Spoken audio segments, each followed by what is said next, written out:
Sir, Jayalalithaa அவர்களோட அமைச்சரவையில் போக்குவரத்து துறை, வருவாய்த்துறை, சுகாதாரத்துறைன்னு பல பொறுப்புகளில் இருந்திருக்கீங்க. ஜெயலலிதாவோட அமைச்சரவையில் பணியாற்றின அந்த அனுபவத்தை பகிர்ந்துக்க முடியுமா?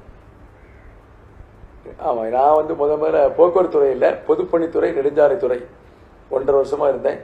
அப்புறம் அதுக்கு அடுத்தால ரெவென்யூ மினிஸ்டர் அண்ட் ரெஜிஸ்ட்ரேஷனில் இருந்தேன். அப்புறம் ஹெல்த் மினிஸ்டர் இருந்தேன். பொதுப்பணித்துறை அமைச்சராக ஆக்கும் பொழுது என்னை கூட்டு பேசிகிட்டே இருந்தவரால் அசம்பிளில் பேச சமயம் நான் என்னுடைய பேச்சை நல்லா ஏன்னா அவங்க ஒரு மாஸ்டர், அசம்பிளியை பொறுத்தவரை அவங்க ஒரு மாஸ்டர் மாதிரி தான் இருப்பாங்க. எப்பவுமே யார் என்ன பேசினாலும் நல்லா கேட்கக்கூடிய ஒரு திறன் படைத்த, ஆளுமை படைத்த தலைமை என்றால் இனிமேல் தமிழ்நாட்டில் எனக்கு அது போன்ற வாய்ப்பு கிடைக்க வாய்ப்பு இல்லை. அந்த மிக்க ஆளுமை மிக்க தலைமை. நான் ஒரு நாள் பேசும் பொழுது இன்றைய சூழ்நிலையில் இருக்கக்கூடிய நமது நீர்வளத்துறை அமைச்சர் அவர்கள் காவிரி பிரச்சனையை பேசும் பொழுது நானும் அப்பொழுது பொதுப்பணித்துறை அமைச்சர் பேச்சுவார்த்தை நடந்து கொண்டே இருந்தது. பேச்சுவார்த்தை ஒரு முற்று பேச்சுகள் சொல்லும் பொழுது ஒரு இடத்தில் நான் சொல்லும் பொழுது டிஎம்சியை பற்றி பேசினேன். இவ்வளவு தண்ணி அங்கிருந்து வருது, இவ்வளவு தண்ணி நம்ம கொடுக்கணும் சொன்ன 7.65 டிஎம்சி கொடுக்க வேண்டியிருக்கிறது என்று சொன்னார்கள்.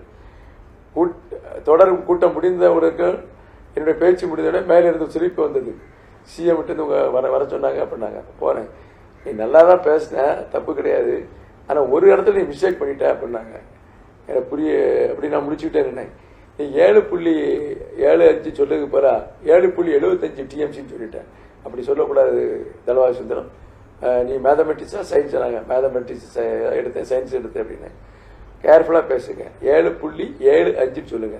அந்த அளவுக்கு சட்டசபையிலே நடக்கக்கூடிய நிகழ்விலே அத்தனை சட்டமன்ற உறுப்பினர்கள், அமைச்சர்கள் பேசும் பொழுது கூர்மையாக கவனித்து அவர்கள் தவறு செய்தால் கூட அதை மேலே கூட்டி நீ இது பேசுவது இந்த குற்றங்களுக்கு என்று சொல்லக்கூடிய அளவிற்கு ஆளுமைப்படுத்த ஒரு தலைமை என்றால் புரட்சி தலைவி அம்மாவுக்கு நிகர் யாருமே கிடையாது. அந்த அளவுக்கு அவங்க ஷார்ப்பா யார் தப்பு பண்ணாலும் சரிதான். அந்த ஸ்பீச்சில் ஏதாவது இடைத்தரோ இரட்ட பேச்சில் ஏதாவது குழப்பங்கள் இருந்தால் அதை தெளிவாக அழகாக எடுத்து நம்மளுக்கு தாய் மாதிரியாகவும், கட்சியினுடைய பொதுச்செயலாளர் மாதிரியாகவும், ஒரு கல்வியினுடைய ஒரு முதல்வர் மாதிரியாகவும் நம்மளுக்கு கிளாஸ் எடுத்து சொல்லல புரட்சி தலைவிக்கு நிகர் புரட்சி தலைவி தான் என்னை பொறுத்தளவை.